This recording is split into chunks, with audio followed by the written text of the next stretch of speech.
I'm Fabiana Katz. I'm an alto in the choir, and I've been with the choir for 25, going on to 26 years. I joined, I think it was the fall of 95.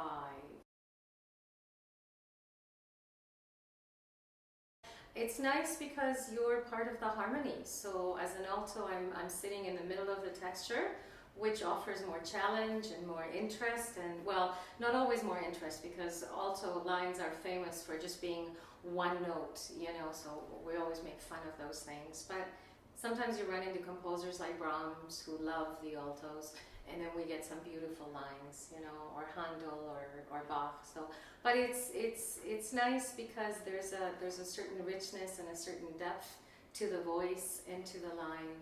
And the challenge of being inside the texture is it's different from a soprano singing the melody and sitting on top of the texture.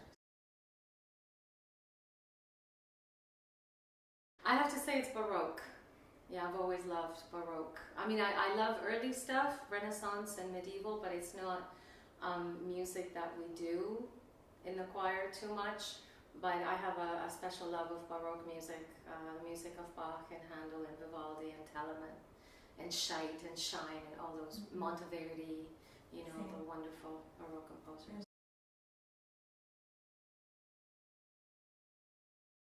Actually, I think that the last one, which is Renaissance rather, yeah, I really love singing Renaissance music.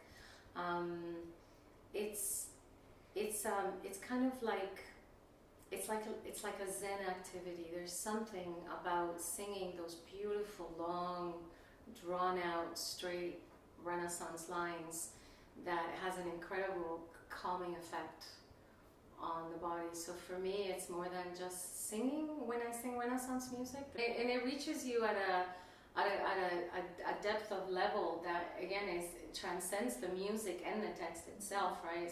It's about vibrations, it's about energy, it's about a soundscape, it's about being, especially in that acoustic, sort of enveloped, if that's the right word, in this sheath of sonority that it has a life unto itself, and it has, I think, an impact on the body that's beyond what we can sort of perceive in the moment. It's a little bit like painting, you know. I've been painting dot mandalas, and there's a space that you get into, you know, that kind of is in a bubble away from everything that surrounds you, and you get very calm and very centered and very present in that, and that's very special. The nice thing about singing too, no matter what we sing, right? It's a chance to just clear everything away and just focus on one thing, and give you a chance to actually to rest mentally from all of the distraction and the chatter and the worry and the concern. Yeah, definitely. Oh, I've been involved all my life since I have an interesting sort of growth in the choral world. I was playing piano and singing in choirs when I was a little girl, and then I lived in a small town in Argentina, a small community with one choir. My dad was involved with the choir as a conductor, not a professional, you know, just amateur. And so I was singing with him, and then I studied music when I was very little. I studied guitar and piano, and I would do a lot of solfege. So I could read. I could read when I was 7. I could read really well. So I was an alto in an adult choir when I was 7 years old. So I grew up singing alto as a little girl, and so it goes all the way back. I won't say how many years. Yeah, no. That was a double-edged sword, because singing low when you're a little girl has had its own challenges, which if you fast forward, you know, 30 years, 40 years, then they actually created health problems for me. Yeah. So, but on the other hand, you know, I grew up singing in the choir, so I'm very comfortable with the medium. In the end, I got a degree in choral conducting, So it was just, and I grew up singing to solfege, conducting myself when I was 7 or 8 years old. When I was learning guitar, I would do half an hour of solfege with my teacher, and I would do the solfege syllables and read the rhythms and sing and conduct myself. So I was doing this when I was 7. So it's my world, I'm just completely comfortable in it. When I came to Vancouver in 95 after I did my master's in Cincinnati in conducting, and my idea was going to be find a job conducting. That's what I was going to do. But of course I needed a job right away, so one of the first things that I did was sing for John, and then I made it into the choir, and then I got a job singing at St. Mary's Kerrisdale as a soprano section lead in the church, and John Mitchell was the organist there, and he was a vocal coach. He'd been a vocal coach at Opera Nova in Edmonton. Anyway, so he was a vocal professional, and he took me on as a student. So this is kind of recent, really, for how long I've been doing this. And I started taking voice lessons in earnest. I had before, but not in this way. And I discovered my voice, which I didn't know really that I had. I was a good musician, I was a good singer, but vocal technique was not something, that I had spent time on. And so I discovered this voice, and I started training and developed my technique and took lessons with other people here and there. I went to San Francisco, I studied with David Jones, and I had my teacher, my latest teacher, Heidi Klassen, and anyway, and I developed a really good sense of the technique, and I kind of have that brain. I have a scientific brain, so technique is really, it was bound to be, I was bound to focus on that. And then I discovered, again, out of necessity, I started teaching and discovered that I was a really good teacher. And I love teaching. My first love is really performing. I just want to sing. Makes me think of that English, what's the English comedy troupe? Monty Python, where's it, Search for the Holy Grail, Life of Brian, where he's locked up in the castle going, I just want to sing. That's me, I just want to sing. Anyway, so I've been teaching now for about 20 years. But I'm a conductor too, and I just love this idea of playing music with your hands, like drawing sounds out of the choir by the use of the gesture.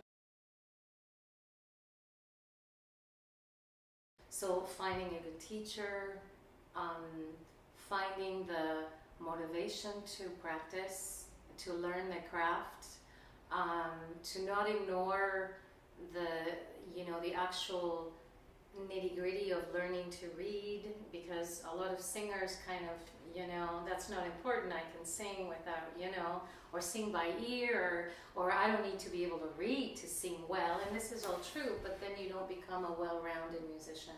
So learning to read, becoming comfortable with the language of music, and working on the technical. This is the beauty of music, right?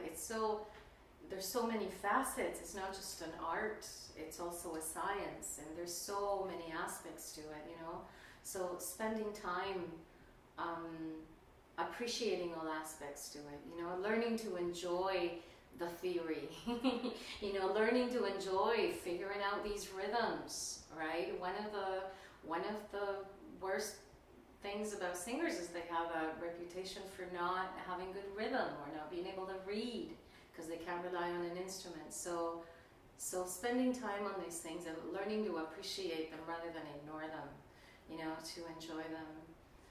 And then, doing the work like anything. And then, other than trying to find the niche that they want and doing the auditions and singing with the people they want to also learn to, when you get older, you start to realize, it's like listening to a recording you make and judging it, learning to appreciate that maybe not everything will happen for them, that they will get a lot of no's, but not to get discouraged, and to appreciate what does come to them and to build on those small things instead of hoping for the big one right off the bat. Some of us don't ever make it to the big one.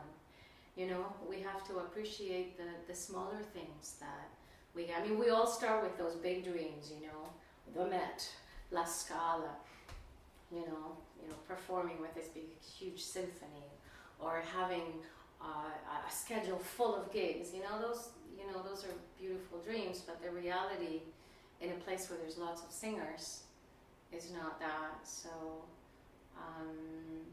for me, for example, I know that if I had left Vancouver to a bigger center, probably I would have had more opportunities, but I didn't want to leave here. I didn't want to live in Toronto. I didn't want to live in New York.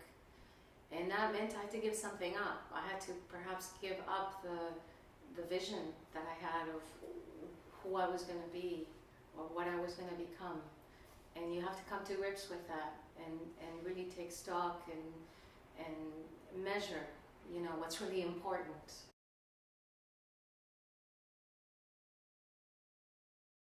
I have a lot of energy. I have endless energy to do things. I'm always on the go. It's my nature, right? It's sort of how I'm wired. So I'm never not doing something. And I'm a bit of a perfectionist. So in all those things that I'm doing, I'm always trying to find the best way, the fastest way, the most efficient way, So, and I want to learn as much as I can from it. So singing, right? I become a technician, and I want to just get in there and really figure things out. Painting, I want to know all the details and all the subtleties and, all that stuff. Cooking, I'm a really great cook. I love to cook. I'm a problem solver, and just want to get in there and find a way to make things better.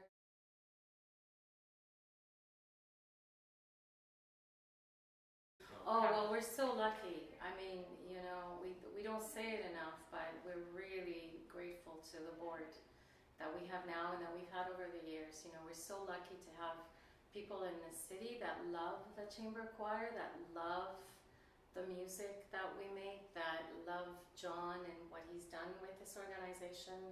And if it weren't, we wouldn't exist. We won't exist without the singers or the conductor, but in this climate where everything becomes a financial issue, we wouldn't exist without the board and all their ideas and their support. Oh, well, yes. If I could manifest what I really want, then I would have a small cottage. We went to Costa Rica a few years ago, and we got lucky. We were able to rent this little apartment, little cottage in the jungle, on the edge of the jungle, but like 50 steps from the beach, right? So you get the beach and you get the jungle, and so that would be the ideal for me, living on an open sort of cottage in a tropical area where you get up in the morning and you just go walk down the beach. You can swim, you can just walk in the forest, or get to know the animals there, the plants, just kind of, I'd like to live in nature.